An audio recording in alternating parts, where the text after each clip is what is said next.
bermanfaat apabila nanti dari materi yang disajikan mungkin ada pertanyaan atau bahan diskusi, monggo nanti bisa kita diskusikan bersama-sama karena saya dan Bu Tika pun masih dalam proses belajar Bapak Ibu. Jadi untuk proses belajar di sini walaupun pendidikan sudah selesai 9 bulan, tapi kami terus belajar, terus berusaha menerapkan apa yang kami peroleh, dan kadang-kadang muncul pemikiran-pemikiran dari inovasi-inovasi, apalagi di tempat Bapak Ibu yang sangat beragam di sekolah kita Bapak Ibu. Jadi nanti bisa kita sharing, berbagi saja Bapak Ibu, karena kebetulan saya dan Bu Rika ya kebetulan sudah terlebih dahulu. Tapi nanti terima kasih Bu Nia, Bapak Ibu, terima kasih atas kesempatan yang diberikan kepada saya. Selamat siang Bapak Ibu guru hebat semua yang ada di hadapan saya, yang insya Allah pasti pengalamannya jauh lebih banyak dibanding saya, karena saya mengajar sebagai guru biologi belum terlalu lama. Alhamdulillah kemarin mendapat kesempatan untuk bergabung di pendidikan guru penggerak angkatan 4, dan untuk SMA saya kebetulan ada 2 orang, saya di mapel biologi dan Bu Erus di mapel matematika. Bentar nih Bapak Ibu, terus karena pertama kalinya guru-guru sekabupaten Cilacap, sama dengan yang disampaikan oleh Ibu Nia, bahwa saat ini saya di depan hanya untuk sekedar sharing saja apa yang saya pelajari selama 3 bulan ini belajar bersama instruktur, pengajar praktik, juga sesama rekan calon guru penggerak. Dan sebelum saya memulai, saya ingin sedikit cerita pengalaman yang sangat berkesan ketika saya mendapat satu istilah dari salah satu rekan CGP saya yang menganggap sudah tidak zaman jadi Superman karena sudah zamannya Avenger. Artinya apa? Saya di depan bukan siapa-siapa, karena ini bukan tentang saya, tetapi tentang kita semuanya sama-sama. Kita semua sama-sama bagian dari semesta yang kemudian masing-masing memiliki keunikan yang tidak bisa digantikan oleh orang yang lain. Karena itu mari kita berkolaborasi sama-sama untuk memajukan pendidikan di Indonesia. Bismillah. Ini Bapak Ibu, ada salam khas di guru penggerak. Salam khas di guru penggerak itu adalah salam dan bahagia. Kemudian dilanjutkan dengan Assalamualaikum warahmatullahi wabarakatuh. Salam damai sejahtera, Om Swastiastu, Namo Buddhaya, salam kebajikan, rahayu untuk kita semua dalam ruangan ini. Dengan harapan beberapa menit ke depan insya Allah menjadi sesuatu yang bisa kita ambil manfaat atau hikmahnya bersama-sama. Baik Bapak Ibu, perkenalkan, nama saya Swastika Mahardika, saya CGP Angkatan 4 Kabupaten Cilacap, dan saat ini saya mengajar sebagai guru biologi di SMA Negeri 1 Cilacap bersama Bu Rifa, Pak Banu, dan Pak Sarto. Pada kesempatan kali ini saya akan sharing tentang modul 1.1 dan 1.4, yaitu tentang pemikiran Ki Hajar Dewantoro serta budaya positif. Bapak Ibu, Ki Hajar Dewantoro bukanlah tokoh yang asing untuk kita sebagai seorang guru. Mengapa?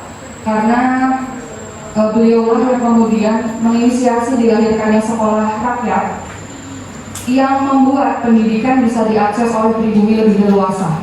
Pada masa Hindia Belanda dengan politik etnisnya, pendidikan masih terbatas pada kelompok elit ataupun orang-orang yang kemudian dipilih oleh pemerintah nantinya menjadi pegawai pemerintah. Kemudian Ki Hajar Dewantoro bersama rekan-rekannya menginisiasi akhirnya ada sekolah rakyat. Dan ternyata Bapak Ibu, setelah saya belajar bersama rekan-rekan CGP di guru penggerak, filosofi yang dibawa oleh beliau itu begitu luar biasa. Kalau selama ini kita mendengar banyak pendidikan di luar negeri sepertinya hebat-hebat, ternyata Indonesia punya yang begitu luar biasa. Tapi kemudian mungkin sampai kemarin saya sebelum belajar di guru penggerak, saya kenal sebagai salah satu tokoh yang dihafalkan di sejarah, bukan dihikmati. Nah, Ki Hajar Dewantara menyampaikan apa? Menyampaikan bahwa pendidik itu hanya dapat menuntun tumbuh atau hidupnya kekuatan kodrat pada anak-anak agar dapat memperbaiki laku hidupnya dan tumbuhnya kekuatan kodrat. Di sini digarisbawahi ada istilah kata menuntun dan kekuatan kodrat dari anak-anak.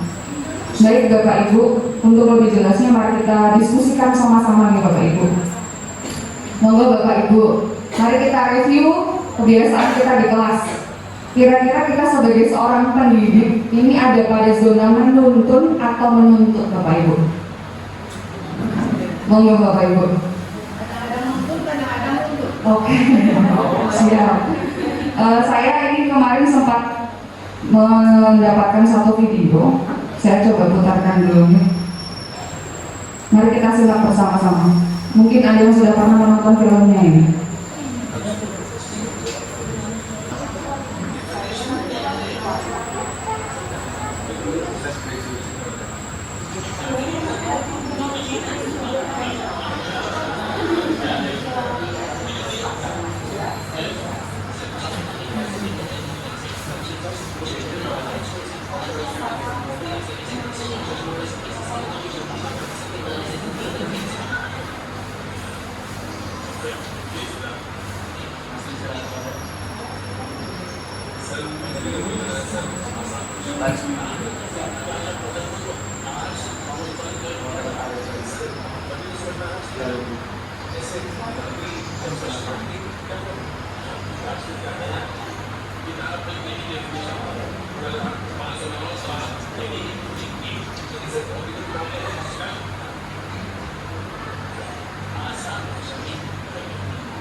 Baik Bapak Ibu, dari video tersebut ada hal yang menarik sekali di bagian belakang yang kemudian kita bisa mengambil satu hikmah di situ, bahwa sebagai seorang pendidik kadang-kadang punya versi sempurnanya masing-masing yang kemudian membawa kita pada satu situasi di mana anak-anak itu seolah adalah bahasa kasarnya robot yang dibentuk oleh gurunya. Apa yang dijawab harus sama seperti apa yang gurunya sampaikan. Nah, saya pun dulu itu termasuk yang masuk ke dalam kelompok menuntut. Kenapa? Buktinya apa? Seolah-olah dikejar-kejar waktu. Karena ada kompetensi dasar yang harus diselesaikan. Bukan berarti ketika ikut guru penggerak jadi tidak mengejar kompetensi dasar atau tidak menyelesaikan kompetensi dasar di Bapak Ibu, tetapi dari belajar pendidikan guru penggerak saya menerima satu hal baru, bahwa ketika kita menuntun, kita menyadari ada kodrat dari anak yang harus disadari oleh pendidik. Sebelum lebih dalam, saya next dulu. Nah, kenapa Bapak Ibu? Karena anak-anak itu bukan kertas kosong yang bisa digambar sesuai dengan keinginan orang dewasa. Mereka lahir dengan kekuatan kodrat yang masih samar-samar. Dengan tujuan pendidikan itulah kemudian menuntut untuk menebalkan garis yang samar-samar dan memperbaiki laku hidupnya supaya menjadi manusia yang seutuhnya. Bapak Ibu, Setiap manusia ketika dilahirkan itu memiliki misi masing-masing dari dari Tuhan gitu. Saya ulang sekali lagi. Setiap orang dilahirkan oleh Tuhan itu sudah diberkahi dengan keunikannya masing-masing. Kenapa? Karena kemudian setiap orang punya misi masing-masing. Petani dengan keahliannya bertani punya misi membahagiakan orang-orang dengan tersedianya padi yang kemudian diolah jadi beras. Penjahit dengan kemampuannya menjahit bisa membahagiakan orang dengan menjahitkan pakaian yang tadinya dari kain. Kadang-kadang kemudian di Indonesia seperti apa Bapak Ibu? Sering sekali muncul istilah sekolah kebun binatang. Pernah dengar Bapak Ibu? Banyak seminar yang kemudian para ahli narasumbernya menyampaikan di Indonesia itu sekolahnya seperti sekolah kebun binatang, di mana burung dipaksa berenang, monyet dipaksa untuk lari sekencang-kencangnya. Saya pernah ada di satu ruangan di mana dengan berapi-api narasumbernya menyampaikan itu. Tapi ketika kembali ke kelas, saya menyadari satu hal. Bahkan Einstein saja berkata bahwa setiap anak jenius, tapi jika Anda menyalurkan dari kemampuan memanjat pohon, seumur hidup dia akan menganggap dirinya bodoh. Saya tidak 100% sepaham dengan istilah sekolah kebun binatang Bapak Ibu. Kenapa?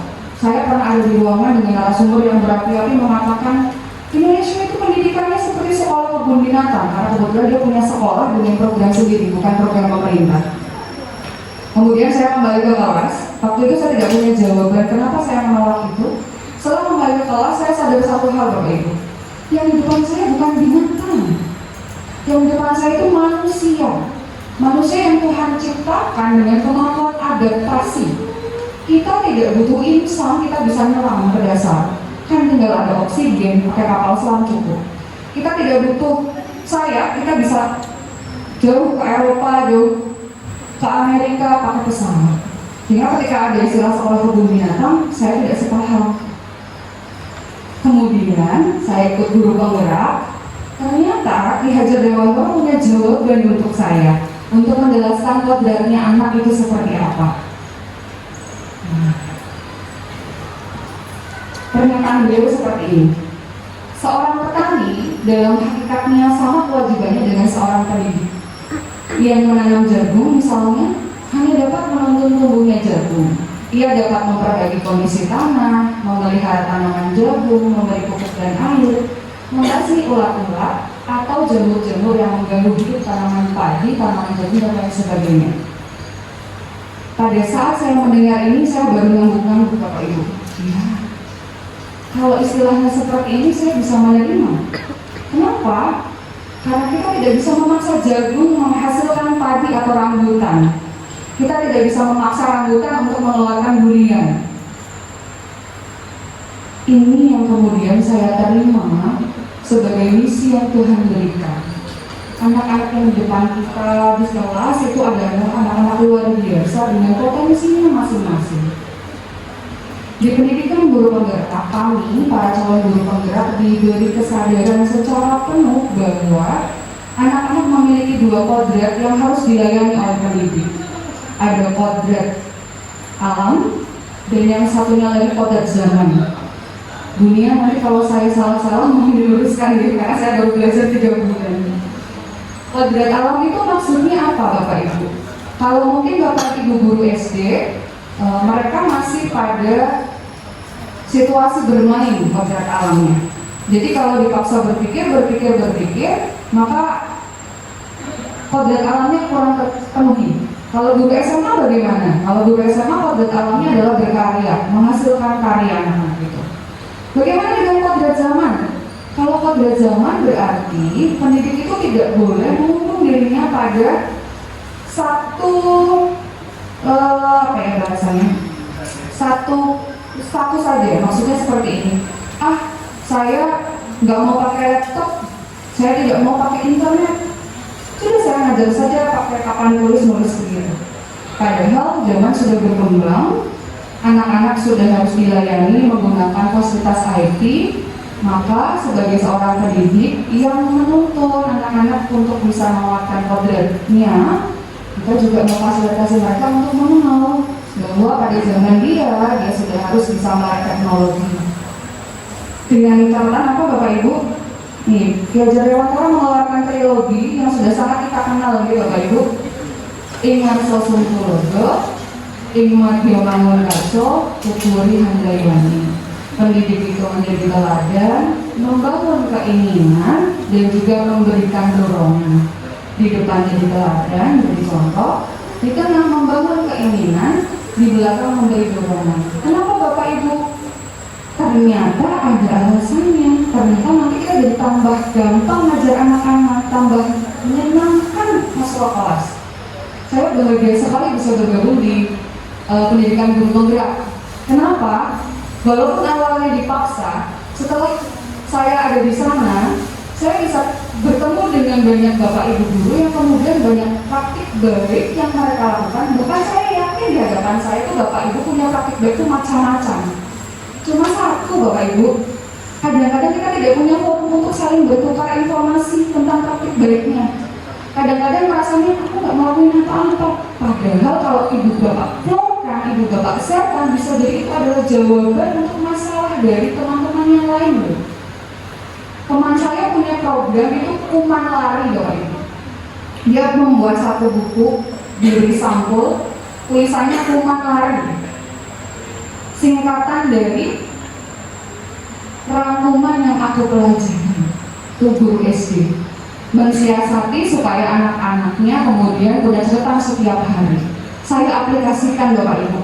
Saya buatkan dalam bentuk kalau sudah SMA itu menggunakannya jurnal harian. Jadi anak-anak nggak cuma dulu, anak-anak itu punya jurnal harian di mana mereka menuliskan insight apa yang mereka dapatkan hari itu. Bukan pelajaran apa yang mereka dapatkan, tapi hal baru apa yang mereka dapatkan, perasaan apa yang mereka rasakan. Karena ternyata ingatan kita sangat dekat dengan emosi. Sesuatu yang ada emosi di dalamnya itu lebih mudah diingat, lebih mudah nempel, lebih long memory dibandingkan kalau kita cuma sekedar baca dan baca. Di Bapak Ibu, kita lanjutkan. Nah, sebagai pendidik kita punya privilege Bapak Ibu, karena kita punya akses ke siapa? Ke anak-anak kita yang merupakan masa depannya negara ini, masa depannya bangsa ini. Dimana kemudian tugas kita adalah mengoptimalkan pencapaian keselamatan dan kebahagiaan murid-murid kita. Dengan apa tadi? Dengan menegakkan kodratnya, membuat mereka sadar apa sih yang menjadi misi mereka dari Tuhan, apa sih yang kemudian kelebihan yang mereka miliki. Kita bisa menemukan karakter-karakter baik yang kemudian memboosting pencapaian keselamatan dan kebahagiaannya. Dan itu ada dua jalan, dengan keteladanan dan dengan pembiasaan. Nanti kalau Bapak Ibu bergabung di CGP Angkatan 7, nanti belajar nilai dan peran guru penggerak, nanti diberitahu bagaimana kemudian perilaku yang sehari-hari kita lakukan itu terbentuk.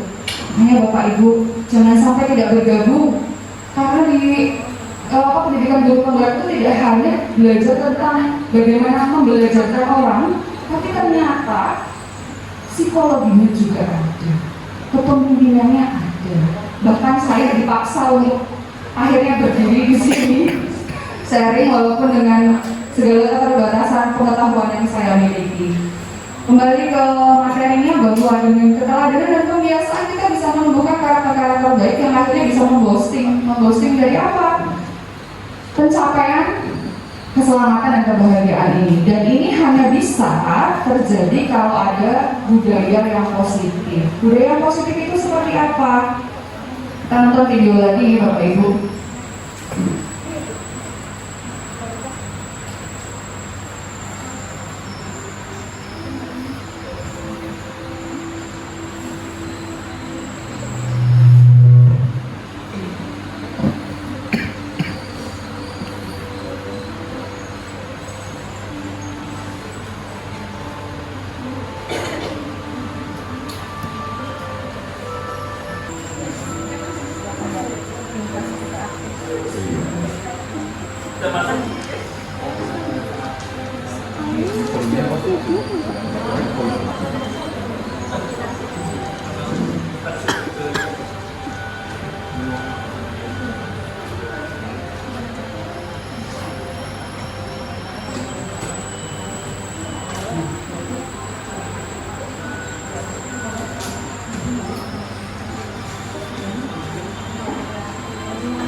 Baik Bapak Ibu, hal kecil hanya karena perhatian kita kepada murid, jadi kemudian membuat dia menjadi orang yang besar. Tadi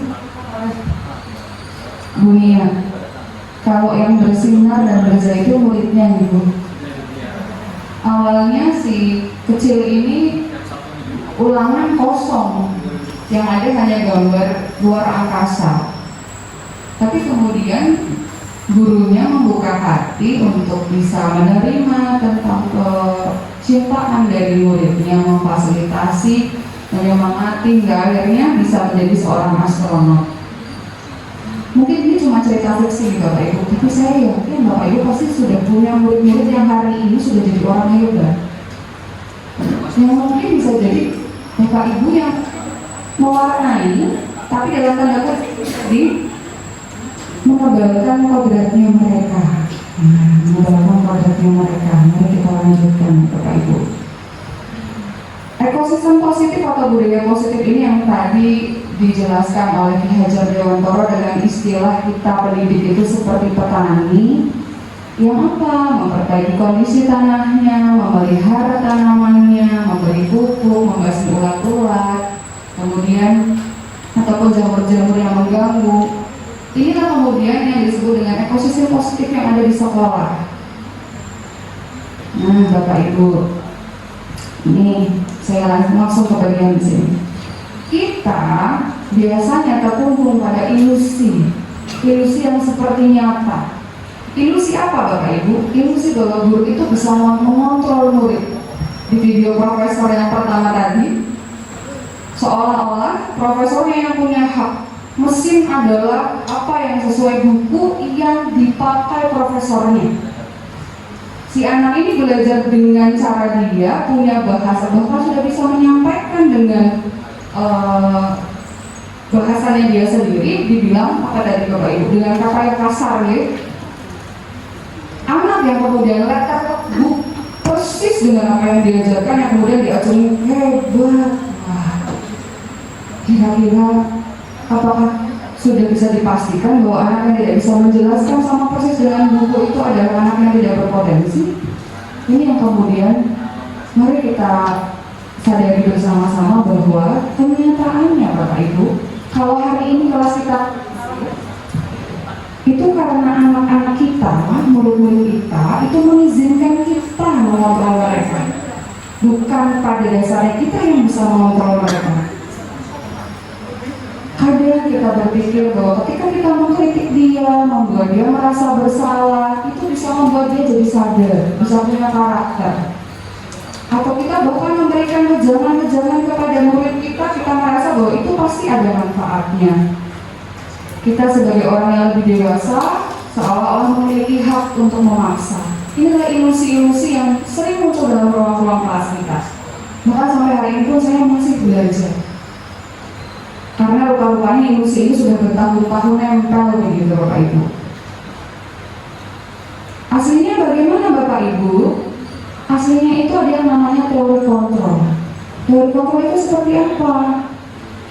Bahwa ketika kita merasa orang-orang harus sesuai dengan apa yang kita pikirkan, itu aslinya kita berusaha memahami pandangan orang lain tentang dunia.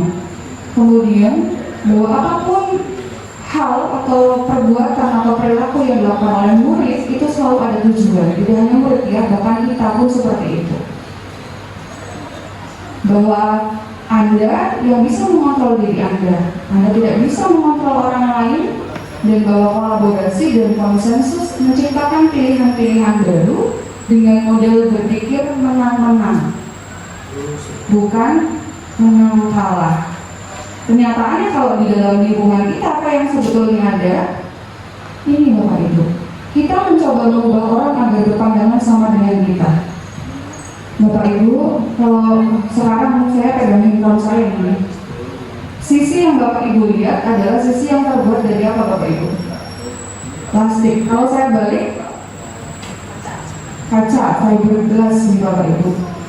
Kita biasanya akan cepat sekali untuk menilai sesuatu dengan apa yang kita pandang seperti itu. Padahal apa yang seharusnya kita berusaha memahami pandangan orang lain tentang dunia. Kalau kita mau tahu ini apa, misalnya handphone ini apa, kan harus diputar, dibolak-balik. Oh iya, ini handphone, plastiknya itu casingnya, fiberglass itu monitornya. Kalau hanya bertahan pada satu sudut pandang, pernah ketemu nggak nanti jadinya? Tidak pernah ketemu nanti. Lanjut lagi, tadi sudah disampaikan di awal, semua perilaku itu memiliki tujuan. Tapi umumnya apa? Kalau ada troublemaker di kelas langsung, kamu nakal, keluar dari kelas, kamu mengganggu kelas. Padahal nanti nih, setelah ini ada istilahnya kebutuhan dasar, semua perilaku itu pasti ada alasannya. Dan ternyata hal kecil yang kita lakukan bahkan itu bisa membuat perbedaan yang sangat besar. Kita berpikir umumnya orang lain bisa mengontrol kita. Padahal kenyataannya apa? Kalau kita menurut sama seseorang, kita menurut pada peraturan itu ya karena kita mau. Karena kita yang kemudian mengontrol diri kita untuk seperti itu. Dengan arti lain, kalau kita berpikir bahwa kita bisa mengontrol orang lain, aslinya tidak bisa Bapak Ibu. Nabi saya tidak bisa merubah orang lain. Karena manusia yang tidak diciptakan untuk merubah orang lain. Semuanya itu sudah digariskan bahwa ubah diri sendiri. Karena itu nanti setelah ini kita belajar tentang motivasi-motivasi di balik perilaku. Pemaksaan ada pada saat bujukan gagal. Sudah dibujuk-bujuk tidak nurut, paksa. Seringnya di rumah biasanya. Tidak cuma di sekolah, tapi di rumah. Padahal apa? Ketika berkolaborasi, ketika ada konsensus, bisa ada pilihan-pilihan baru yang akhirnya menghilangkan yang biasanya ada siapa yang menang, siapa yang kalah, menjadi betul-betul win-win solution. Dan ini adalah teori kontrol yang harus kita pahami yang ada pada sisi sebelah kiri Bapak Ibu. Mari kita sama-sama belajar untuk bisa memahami pandangan orang lain tentang dunia, menyadari bahwa perilaku itu memiliki tujuan, dan menyadari bahwa kita yang bisa mengontrol diri kita tidak bisa mengontrol orang lain. Utamakan kolaborasi dan konsensus daripada memaksa orang lain dan berpikir win-win solution, menang-menang. Nah Bapak Ibu, seringkali kita ketika memberi hukuman, ketika memberi paksaan itu alasan dasarnya mendisiplinkan. Bapak Ibu, kalau kemudian saya beri kesempatan ya Bapak Ibu. Disiplin itu apa nggih menurut Bapak Ibu? Disiplin itu apa Bapak Ibu? Versi Bapak Ibu, monggo. Yang umumnya kita kenal, kita tahu. Apa Bapak Ibu? Mengikuti aturan nggih. Aturan seperti itu. Saya ketika ditanya pertama kali oleh instruktur, disiplin apa Mbak? Taat aturan. Harus taat aturan. Ternyata disiplin sendiri itu berasal dari kata disiplina yang artinya malah bukan tentang aturan, tapi tentang belajar. Disiplin itu artinya belajar. Karena itulah kemudian disiplin diri, proses belajar itu membuat orang menggali apa? Menggali potensinya untuk bisa mencapai sebuah tujuan. Kembali ke tadi Bapak Ibu, menuntun kodrat anak, menemukan kodratnya, menebalkan kodratnya. Apa sih yang Tuhan titipkan sama dia? Apa kelebihannya dia? Pakai pola apa? Disiplin diri, belajar. Dalam budaya kita, makna kata disiplin itu telah berubah menjadi sesuatu yang dilakukan seseorang kepada orang lain untuk mendapatkan kepatuhan. Sehingga kata disiplin sering dihubungkan dengan ketidaknyamanan, bukan dengan apa yang kita hargai atau apa yang harus dicapai, bukan tentang tujuan yang mulia. Kenapa sih harus bahas tadi? Ini Bapak Ibu, motivasi seseorang melakukan sesuatu itu ada dua. Satu eksternal, yang lainnya internal. Level awalnya adalah melakukan sesuatu karena takut dihukum. Maka ketika melakukan sesuatu, muncul pertanyaan di pikirannya, apa ya yang akan terjadi apabila saya tidak melakukannya? Anak berangkat sekolah, buru-buru pagi-pagi, tapi alasannya dia tidak disetrap. Oh, berarti masih motivasinya motivasi eksternal, masih untuk menghindari ketidaknyamanan ketika dihukum. Next levelnya apa? Ketika kemudian dia melakukan sesuatu untuk dapat imbalan, berangkat pagi-pagi dari sekolah, gasik dari duduk di depan sini supaya apa?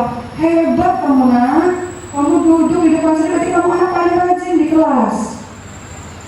Misal, oh berarti kalau basicnya dia untuk mendapatkan pujian, untuk mendapatkan hadiah, motivasinya masih eksternal lagi. Ketika peraturannya tidak ada, ketika yang memuji tidak ada, apakah akan tetap seperti itu? Tidak. Tidak abadi. Hanya sementara. Lalu bagaimana supaya jadi sesuatu yang lama melekat pada diri anak-anak? Munculkan yang ketiga Bapak Ibu. Apa itu? Motivasi internal, disiplin diri, bahwa apa yang dia lakukan adalah untuk menghargai dirinya sendiri. Ada seorang anak murid saya tanya pada saya seperti ini. Kalau di sekolah dipanggilnya Mistika.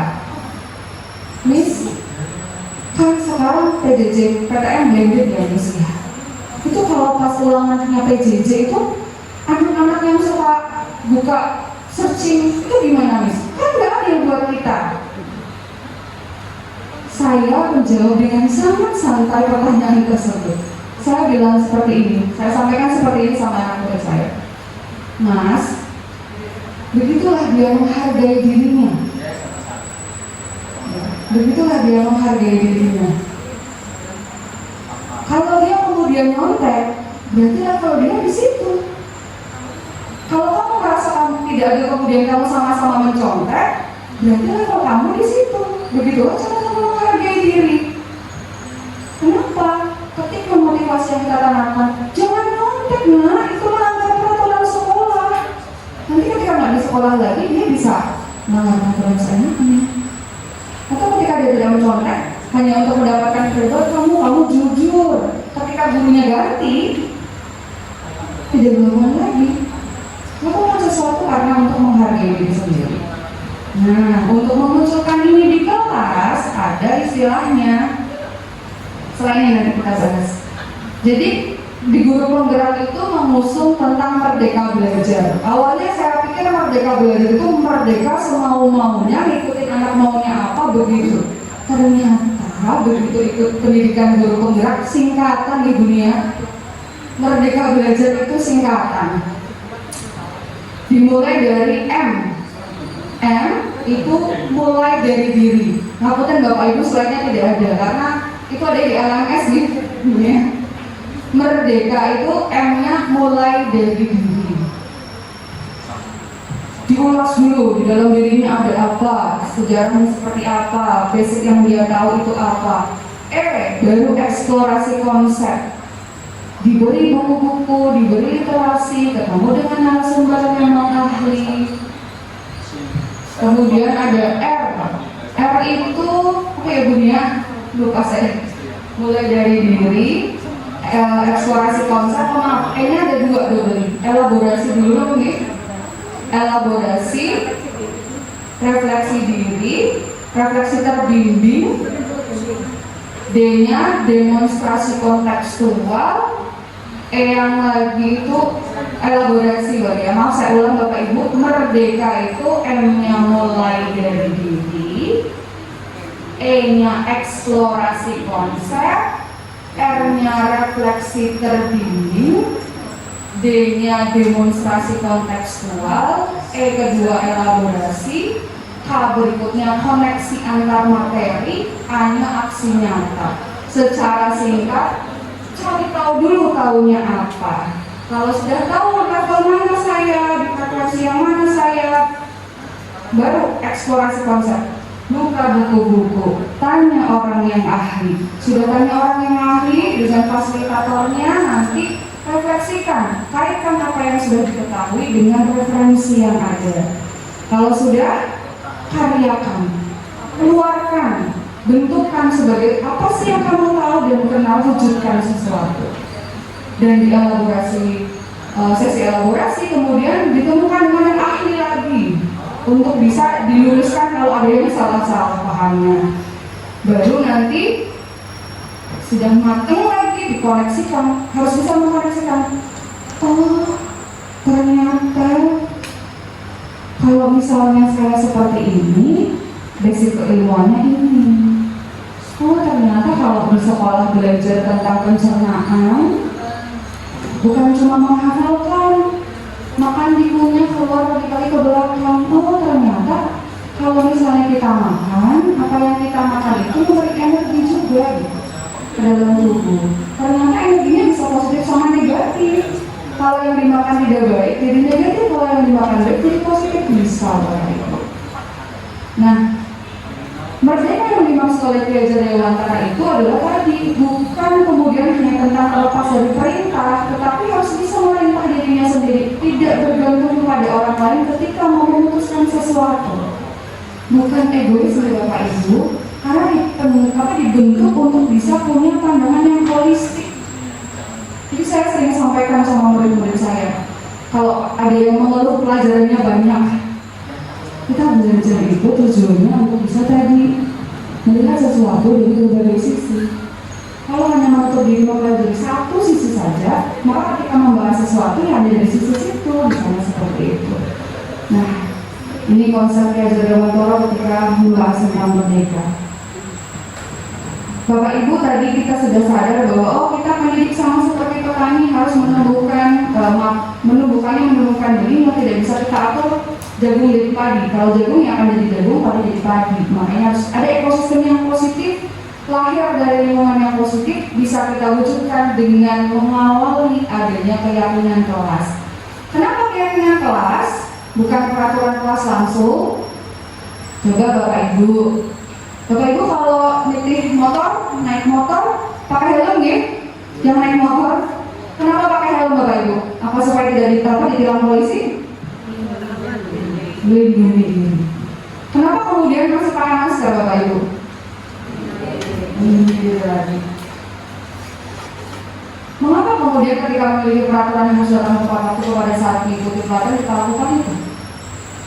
Ketika muncul satu di dalam hati kita itu ada sesuatu yang kita yakini, kita sudah ada di level 3, level intrinsik, motivasinya intrinsik. Makanya ketika ditawar-tawar tidak mempan, Bapak itu tidak pernah mencuri misalnya, maka dipaksa ambillah. tuh ada berlian geletak gitu, ambil bawa pulang jual, nanti bisa beli apartemen. Tidak dilakukan kenapa? Ya karena memang bukan keyakinan saya untuk bisa ngambil hak milik orang lain. Bisa. Karena kalau kemudian kita paknya langsung ke peraturan, kamu jangan seperti itu, nanti motivasinya eksternal. Takut dihukum karena ada peraturan, maka kemudian muncul intisar, peraturan ada untuk melanggar. Sering muncul seperti itu di anak murid kita. Kenapa tidak muncul dari dalam dirinya? Maka yuk sama-sama Bapak Ibu kita buat ada keyakinan kelas. Yuk, bedanya apa sih peraturan dengan keyakinan? Maka Bapak Ibu di sini ada 2 contoh nih Bapak Ibu. Kanan dan kiri. Datang tepat waktu mengucapkan salam, menjaga kebersihan sekolah. Berdoa sebelum dan sesudah kegiatan, aktif dalam pembelajaran, tertib.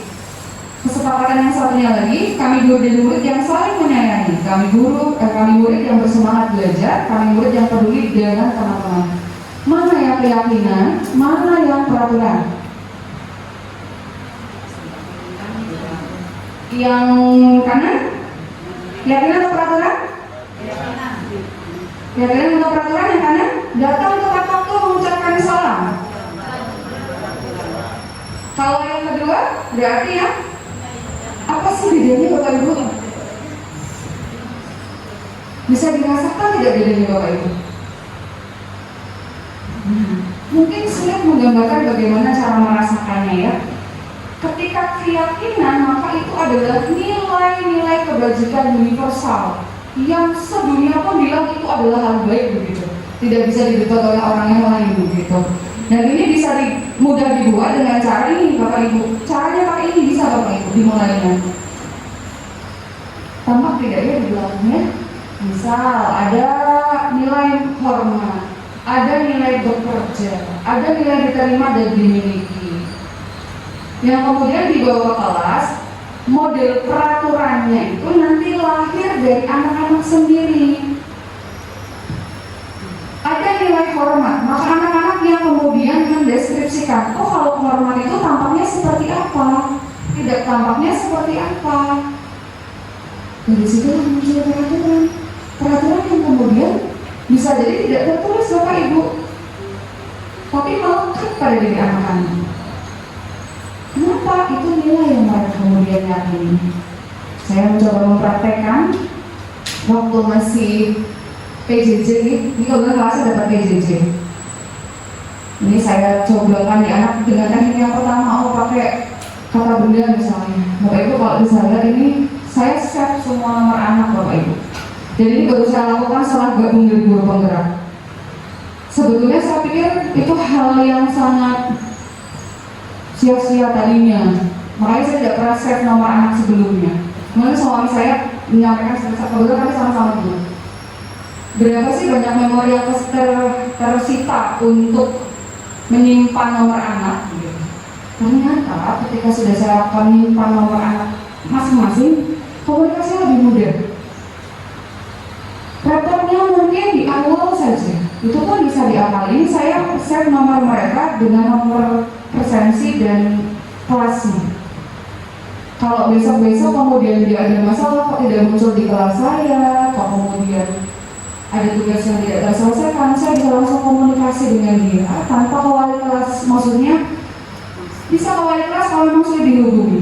Kalau pas masih bisa langsung dihubungi, itu akan lebih baik. Ini saya cobakan. Dan ini dapat di sini keyakinan kelasnya sudah terbentuk. Ini saya pakai teknik yang pertama. Saya pikir ini kurang efektif pada Bapak Ibu, karena sangat terbatas ya, kemudian bahasanya terfasilitasi. Kemudian saya coba lagi pas kelasnya langsung. Ini saya awal pas masker kan saya di depan 8 anak pakai masker semuanya. Ini kemarin hari Senin saya ambil fotonya. Kemudian saya bentukkan yang bentuk T tadi.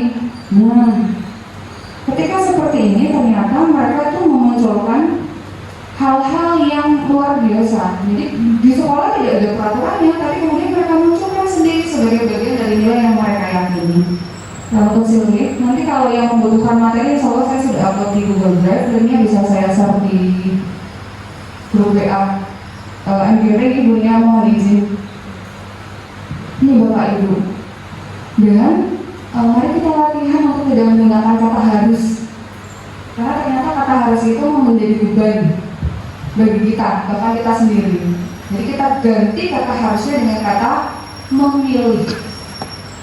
Bukan kamu harus menghormati orang lain, tetapi kamu memilih untuk menghormati orang lain. Si personnya itu sendiri yang kemudian menyampaikan, kita memilih untuk saling peduli, contohnya. Kemudian ada kerjasama. Ini saya bacakan salah satu saja nih. Di sini ketika keyakinan kelasnya menuliskan kita memilih untuk saling peduli. Tahap seperti apa? Ketika ada teman yang tidak membawa alat tulis, kita meminjamkan. Tidak tampak seperti apa? Ketika ada teman yang tidak membawa alat tulis, kita abaikan.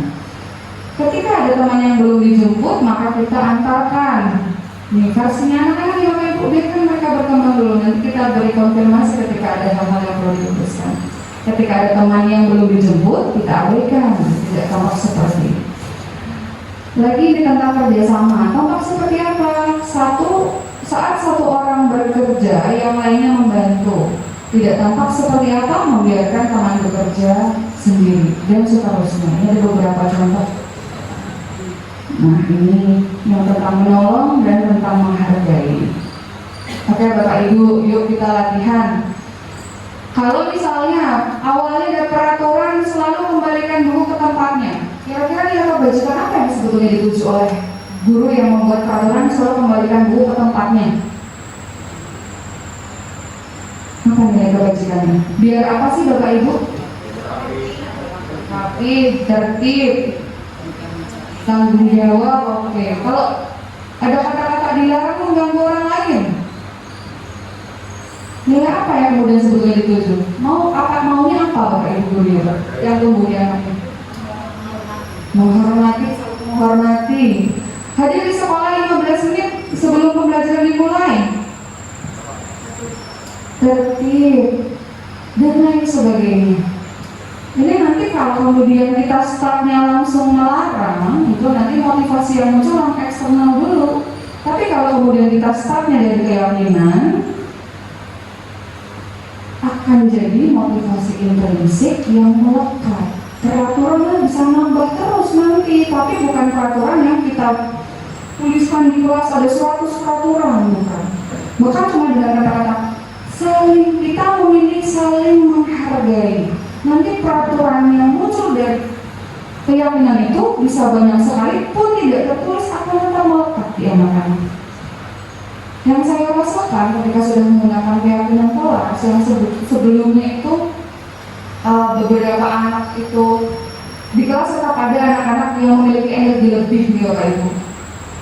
Artinya karena mereka itu tipe kinestetik, jadinya kalau hanya duduk di kursinya pasti saja ada aktivitas baru yang dilakukan, entah dapduk, entah nyenggol-nyenggol temennya begitu. Tapi ketika kemudian ada keyakinan kelas, kita bisa menyalurkan energi lebihnya itu untuk mendukung kegiatan di kelas. Nah, kita lanjutkan lagi nih Bapak Ibu. Dikit lagi Bapak Ibu. Dihukum oleh penghargaan. Ini adalah nilai yang paling menusuk saya ketika saya belajar tentang sanksi dan konsekuensi termasuk tentang penghargaan. Saya tidak pernah menduga bahwa ternyata penghargaan itu bisa menghukum. Sebelum saya belajar guru penggerak, saya hobi ngasih door prize Bapak Ibu ke anak-anak yang aktif. Jadi sengaja saya siapkan door prize, jadi setiap pelajaran yang dapat door prize. Saya belajar tentang guru penggerak, saya hentikan. Kenapa? Ternyata ketika kita memberikan penghargaan kepada yang lebih, kepada yang mungkin aktif di kelas, itu memberi rasa tidak nyaman, memberi rasa terhukum kepada yang tidak dapat penghargaan. Dan ini ternyata tidak membangun kelas, malah merusak kelas. Pengaruhnya itu bisa jangka pendek, bisa jangka panjang. Jangka pendeknya mereka jadi punya motivasi eksternal ya. Ketika nggak ada penghargaan, tanya, dapat apa Bu? Pernah suatu kali Saya masih PJJ itu, saya hadiahnya adalah pulsa 25.000 dari satu kelas yang dapat hanya satu. Ada yang jawab saya, Bu, pulsanya ditambah dong, jangan satu orang yang dapat, 10 orang Bu. Dalam hati saya, ya Allah, semoga rezeki saya tambah luas gitu ya. Oh ternyata itu alasannya ini Bapak Ibu, karena motivasi eksternal dia ini menuntut terus kalau ada penghargaan seperti itu. Penghargaan ini juga mengurangi ketepatan. Dari penghargaan yang hukum sudah di Bapak Ibu, jadi nggak dapat jadi merasa terhukum. Penghargaan itu mengurangi ketepatan. Kenapa? Validitasnya jadi berkurang antara yang akhirnya jadi apatis karena tidak pernah dapat penghargaan, dengan yang kemudian sangat termotivasi karena sering dapat penghargaan dan bisa merusak hubungan. Ternyata ini juga tidak boleh kita lakukan ke anak-anak di rumah. Kamu boboknya gak sih ya? Besok ibu belikan es krim. Saya dulu sering kadang-kadang ke anak saya sendiri, besok berangkatnya gak sih, bangunnya gak sih, nanti sore ibu belikan apa.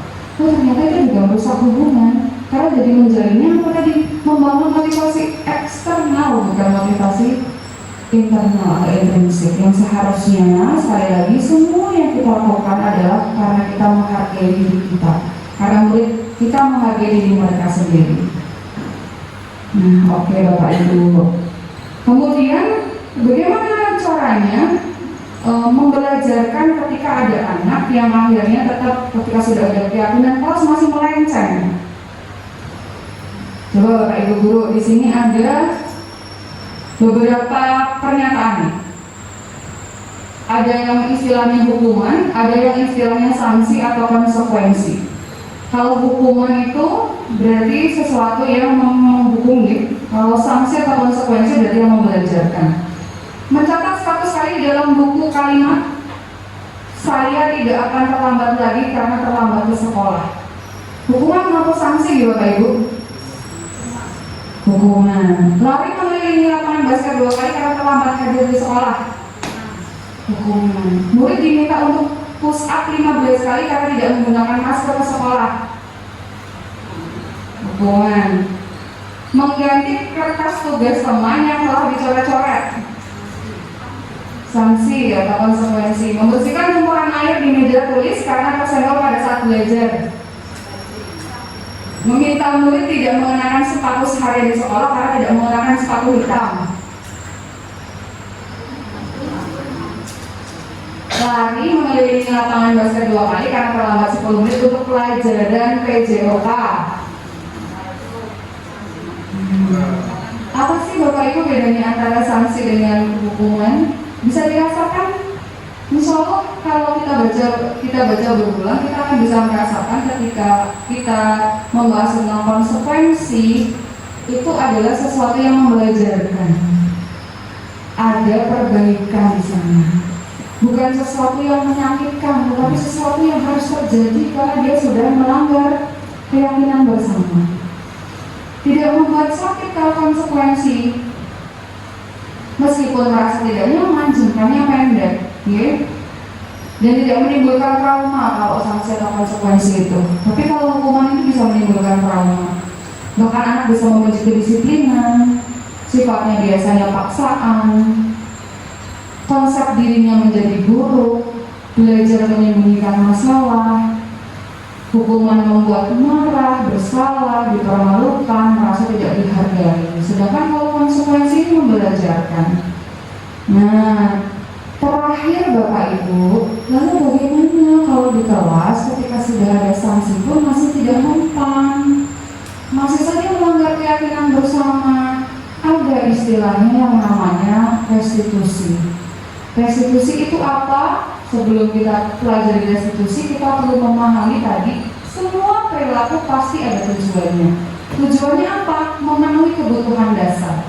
Kebutuhan dasar itu ada 4. Kebutuhan untuk dicintai, kebutuhan penguasaan, kebutuhan kesenangan, dan kebutuhan kebebasan.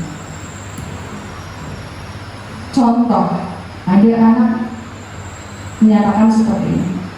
Ibu guru bilang, aku tidak boleh bersenandung sewaktu mengerjakan tugas. Katanya, kelas harus tenang, tidak ada suara. Padahal aku suka menyanyi, padahal Padahal kan aku suka dan senang menyanyi. Kira-kira kebutuhan apa yang masihnya sedang dipenuhi si aku ketika bersenandung pas pelajaran? Kebutuhan kesenangan. Kembali lagi, ibu guru tidak menyapaku hari ini, padahal aku pakai jepit rambut baru. Kebutuhan apa Bapak Ibu? Bisa penguasaan, bisa cinta kasih, seperhatian. Sekali lagi bahwa apapun yang anak murid kita lakukan, perilaku buruk yang dilakukan di sekolah, di kelas kita, itu pasti ada tujuannya untuk memenuhi kebutuhan dia. Kalau kemudian kita hanya sekadar langsung menyalahkan saja, itu nantinya akan membuat konsep diri dia jadi buruk. Tapi ketika kita bisa memahami apa sih yang dia butuhkan, maka kita bisa memfasilitasi agar kebutuhan itu terpenuhi. Dengan cara apa? Dengan cara kemudian restitusi. Restitusi bisa mungkin terjadi ketika kita sebagai pendidik ada pada posisi manajer. Bapak Ibu, ada 5 posisi kontrol. Pendidik sebagai penghukum, sebagai pembuat orang merasa bersalah, sebagai teman, sebagai pemantau, atau sebagai manajer. Apa bedanya masing-masing? Contoh ini Bapak Ibu. Guru yang menghukum, dia akan menghardik, menunjuk-nunjuk, menyakiti dan menyindir. Guru yang membuat orang merasa bersalah, berceramah dengan mengatakan, ibu kecewa. Kalau yang memposisikan diri sebagai teman, membuat alasan-alasan untuk muridnya. Sebagai pemantau, hanya menghitung dan mengukur. Sedangkan sebagai manajer itu dengan mengajukan pertanyaan-pertanyaan. Dalam bentuk verbal seperti apa? Kalau guru penghukum, kalau kamu tidak melakukannya, awas ya, rasakan. Guru penghukum. Tapi ketika si guru ini membuat posisinya dia sebagai pembuat orang merasa bersalah, kamu seharusnya sudah tahu. Ibu lelah mengatakannya. Ibu stres. Masya Allah, dibilang ya Allah, itu membuat merasa bersalah. Tapi kalau sebagai teman bagaimana? Ayo lakukan. Buat ibu nih, lakukan ya. Kalau sebagai pemantau, coba dicek apa peraturannya. Kalau sebagai manajer, apa yang kita lihat ini nak? Apa yang bisa kau kerjakan untuk memperbaikinya? Ini konteksnya si anak ini melakukan kesalahan nih Bapak Ibu. Hasilnya apa? Kalau ketemu sama pendidik yang menghukum, dia akan memberontak. Dia akan menyalahkan orang lain, bahkan berbohong. Ketika dia menemukan pendidik yang membuat orang merasa bersalah, dia lebih banyak menyembunyikan dan menyangkal. Kalau teman, jadi tergantung. Nanti kalau sama guru yang lain jadi tidak seperti itu, karena guru lain bukan temannya. Kalau pemantau bagaimana? Dia merasa diawasi. Sedangkan kalau kita memposisikan diri sebagai manajer, dia akan dikuatkan secara mental. Kenapa menguatkan pribadi dia ketika kita memposisikan diri sebagai manajer? Bagaimana kaitannya dengan dunia berkualitas? Bapak Ibu, pengertian dunia berkualitas ini adalah dunia yang kemudian dia bangun, dia punya imaji, dia visualisasi tentang dia mau jadi seperti apa, sosok yang dia harapkan di masa depannya. Kalau gurunya penghukum, murid itu akan meletakkan guru di luar dunia kualitasnya. Kalau dia membuat orang merasa bersalah, murid meletakkan guru di dalam dunia berkualitasnya. Sebagai teman, murid meletakkan guru sebagai orang yang sangat penting di dunia berkualitasnya. Sebagai pemantau, murid meletakkan guru sebagai peraturan dan hukum di dunia berkualitasnya. Nah, sebagai manajer, murid meletakkan dirinya sebagai individu yang positif dalam dunia berkualitas. Artinya apa? Motivasi yang dikejar, motivasi intrinsik lagi, bukan eksternal. Murid berkata apa? Ke guru yang menghukum, biarkan saja, nanti juga marah-marah lagi. Kalau yang tadi ibunya sedang bergurih kan, ibu kecewa, Masya Allah, kamu kok ngelakuin itu lagi kemana? Muridnya bilangnya apa? Maafkan saya bu, dan berhenti di situ. Kalau sebagai teman, ketika peringatkan oleh guru yang istilahnya posisi sebagai teman. Saya pikir bapak itu teman saya, kok nggak belain? Nah, ketika sebagai pemantau, berapa banyak bintang yang harus saya tahu, Pak? Berapa banyak yang harus saya tulis kalau misalnya dihukum untuk menulis? Sebagai manajer, bagaimana cara saya bisa memperbaiki keadaan ya Pak, Bu? Apa dampaknya bagi murid? Kalau yang dihukum maka dia bisa mengulangi kesalahannya. Kalau yang membuat rasa bersalah bisa merasa rendah diri. Kalau yang merasa punya teman jadi tidak mandiri atau bergantung. Sedangkan sebagai pemantau, tolak ukurnya adalah sanksi atau hadiah. Sedangkan sebagai manajer itu dengan mengevaluasi diri, bagaimana cara yang memperbaiki diri melalui restitusi.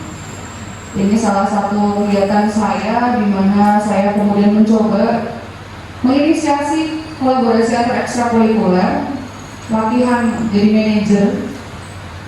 Kebetulan saya pada saat ini masih di staf humas, sehingga masih punya istilahnya bisa mengakses anak-anak begitu. Akhirnya mereka bisa membuat pada satu hari guru itu satu persembahan yang mengkolaborasikan semua ekstrakurikuler. Terus kemudian restitusi sendiri itu seperti apa? Restitusi itu intinya begini Bapak Ibu, si anak duduk dengan keinginannya dia untuk melakukan introspeksi ke dalam diri. Kita sebagai fasilitator di situ, maaf sebagai manajer, tidak ada di situ untuk menghukum, tidak ada di situ untuk membuat dia merasa bersalah, tidak ada di situ untuk menjadi seolah jadi teman dia ataupun jadi pemantau. Tapi betul-betul kemudian kita mengajukan pertanyaan-pertanyaan yang mengembalikan dia kepada keyakinannya, sehingga pada akhirnya mereka bisa kembali ke kelompok mereka dengan karakter yang lebih kuat, bukan dengan kelemahan seperti itu. Nah, ini. Jadi kita langsung ke segitiganya saja. Jadi ada 3 tahapan di restitusi, di mana ketika kita bertemu dengan murid yang melakukan kesalahan, kita tawari bagaimana kalau kita lakukan restitusi. Maksudnya bagaimana kalau kita mencoba mengintrospeksi ke dalam diri seperti itu. Setelah ketemu dengan muridnya, kita lakukan tahap yang pertama, yaitu menstabilkan identitasnya di bagian bawah kita. Setelah melakukan kestabilan identitas, maksudnya apa? Kita membuat dia ada di perasaan dimana bahwa kesalahan itu sebetulnya bukan biasa dia yang pernah melakukan. Orang lain pun pernah atau bisa melakukan hal yang sama. Kalau sudah seperti itu, dia sudah ke posisi dia lagi, tidak di posisi yang merasa bersalah dan lain sebagainya. Dibuka, apa sih yang kamu yakini dengan menanyakan keyakinan? Dari situ baru dikembalikan bahwa nanti rasa bersalah itu atau rasa mengakui bahwa apa yang dilakukan tidak sesuai dengan keyakinan divalidasi tindakan yang salah. Jadi di awal diangkat dulu mentalnya supaya nanti muncul apa? Dunia berkualitas. Bapak Ibu, target kita sekali lagi adalah motivasi intrinsik dari si anaknya. Ini gambarannya Bapak Ibu. Guru berkata, untuk menstabilkan identitas, berbuat salah itu hal manusiawi. Tidak ada manusia yang sempurna. Bapak Ibu juga buat salah, pernah berbuat salah. Kita pasti bisa menyelesaikan permasalahan ini. Bapak Ibu tidak tertarik untuk mencari tahu siapa yang benar dan siapa yang salah. Bapak Ibu lebih tertarik untuk menyelesaikan masalah. Kalau kamu menyalahkan dirimu sendiri terus-menerus, apakah kamu bersikap baik pada dirimu sendiri? Bisa lihat dulu identitasnya. Jadi kalau dari awal, memang restitusi itu ditawarkan di Bapak Ibu. Kalau anak-anak tidak bersedia untuk restitusi, juga guru tidak boleh memaksa. Sebagai manajer kita tidak boleh memaksa anak untuk restitusi. Karena sekali lagi restitusi ini intinya adalah mengintrospeksi ke dalam diri. Diawali dengan menstabilkan identitas. Dilanjutkan dengan apa? Kalau dia sudah merasa, oh iya, ternyata bukan cuma aku. Dia bisa terbuka. Kamu bisa saja kan melakukan hal yang lebih buruk, tapi kamu tidak melakukannya kan? Kamu pasti punya alasan mengapa melakukannya. Apa yang penting bagi kamu? Kamu boleh tetap berusaha menjaga sikap itu, tapi tambahkan sikap yang lain yang baru. Mau kamu belajar cara lain untuk mendapatkan yang kamu butuhkan tanpa harus memukul? Misalnya kalau si siswanya ini kasusnya pemukulan, Apa kamu bisa melakukan lebih baik besok lagi? Apa nilai yang kemudian kita percaya di kelas atau di sekolah kita? Nilai universal apa yang telah kita sepakati? Kelas yang ideal itu seperti apa? Biasanya yang paling maju saya pakai yang nomor 4 ini. Kamu ini jadi seperti apa? Sosok seperti apa yang kamu harapkan? Apa yang kamu rasakan ketika melakukan itu? Nah, saya kemudian praktek di Bapak Ibu. Nanti mau bisa di grup ini. Nah, kemarin itu kami CBB itu wajib membuat video restitusi. Saya mencoba kedua siswa. Siswa yang pertama itu istimewa karena di pelajaran saya nih, tidak di pelajaran lain kebetulan. Di pelajaran saya itu seperti menghilang dalam peredaran. Tahu munculnya kalau sudah mau tes. Saya mencoba restitusi melalui WA dengan yang bersangkutan, kalau ini yang lain dengan yang bersangkutan untuk apa menggali sebetulnya nilai apa sih yang kemudian dia yakini dan masalah apa yang mendasari dia seperti itu. Ternyata ketika saya membuka, oh dia memenuhi kebutuhan dasarnya, dia itu kekurangan kasih sayang, kita dan kasih sayang. Ternyata di rumah ada masalah sehingga dia tidak fokus di pembelajaran. Akhirnya saya coba untuk tadi melakukan restitusi dan mendapatkan bahwa dia sendiri sebetulnya ingin jadi ustaz ini anak bermasalah di pelajaran saya, ternyata dia ingin jadi seperti ustaz. Bisa kembali ke dia, kalau ustaz seperti apa kira-kira kalau pas belajar. Alhamdulillah sekarang sudah lebih baik. Dan yang ini satu lagi, ini salah satu siswa, dia termasuk menengah ke atas untuk akademiknya, tapi dia merasa selama PJJ kemarin itu sangat amat ya. Tergantung ini loh, stalking Instagram dan TikTok, Instagram. Jadi dia itu sebetulnya memfollow beasiswa, memfollow akun beasiswa. Tapi ketika sudah membuka Instagram, di depan dia beasiswa, itu kemudian tertarik untuk melihat yang lainnya. Dan akhirnya dia merasa dia sangat terganggu dengan itu. Kemudian pada saat dia konsultasi dengan saya tawarkan ke dia, kamu mau restitusi tidak mas? Apa sih restitusi bu? Kita cek di dalam diri kamu, apa yang nanti kamu inginkan, apa yang sekarang keadaannya terjadi, untuk kita bisa lihat langkah apa yang bisa kita lakukan sama-sama untuk memperbaiki ini. Kemudian yang bersangkutan bersedia direkam juga untuk memenuhi tugas saya. Kemudian muncullah bahwa si anak ini itu sebetulnya membuka Instagram kepentingannya untuk mencari informasi beasiswa. Saya tanya lagi, kamu ini jadi sosok seperti apa? Dia mengidolakan maksud buruk termasuk. Dan dia kalau tidak salah sebut nama ya, maaf saya bahasa Inggrisnya tidak terlalu bagus. Kemudian dia memunculkan maksud buruk itu orangnya seperti apa? Tanggung jawab bu. Kemudian berikutnya lagi konsisten bu. Nah, saya tarik lagi kemudian kalau misalnya orang bertanggung jawab, kira-kira bagaimana cara dia mengatur waktu? Apa yang bisa kamu lakukan supaya ketika kamu ingin stalking, kamu teralihkan? Terus dia sampaikan, oh ya bu, saya akan coba ketika saya mau stalking, saya taruh HP-nya, saya keluar, saya aktivitas di luar, baru saya kembali lagi bu. Oke, silahkan kamu tuliskan apa yang mau kamu lakukan. Mari kita coba 1 minggu, besok 2 minggu kita konsultasi lagi. Alhamdulillah anaknya banyak berkembang, dia bacaan dia kemudian memang berat, dia baca Atomic Habit, dia punya passion di membaca, dan sekarang sudah mau bergabung di kelas Olimpiade juga. Aslinya mungkin awalnya kalau misalnya dibiarkan bisa merusak di Bapak Ibu kebiasaan shopping, tapi tidak terasa itu berjam-jam menghabiskan waktu. Tugas-tugas menjadi istilahnya tidak dikerjakan. Tapi karena kemudian bersedia restitusi, ditemukan masalahnya apa, ditemukan solusinya oleh dia sendiri, maka dia jalankan juga sendiri. Itu motivasinya intrinsik. Jadi Bapak Ibu, ini adalah slide terakhir yang bisa saya sharingkan ke Bapak Ibu. Terima kasih atas perhatiannya. Monggo apabila ada yang boleh bertanya jawab atau cukup Bu Kurnia. Ini monggo Bapak Ibu.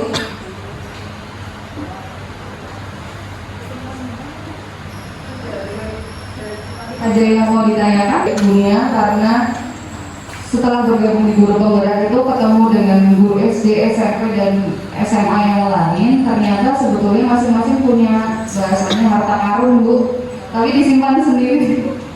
Dan kalau bisa disaling bicarakan itu sangat luar biasa. Demikian Bapak Ibu yang dapat saya sampaikan. Terima kasih atas kesempatannya.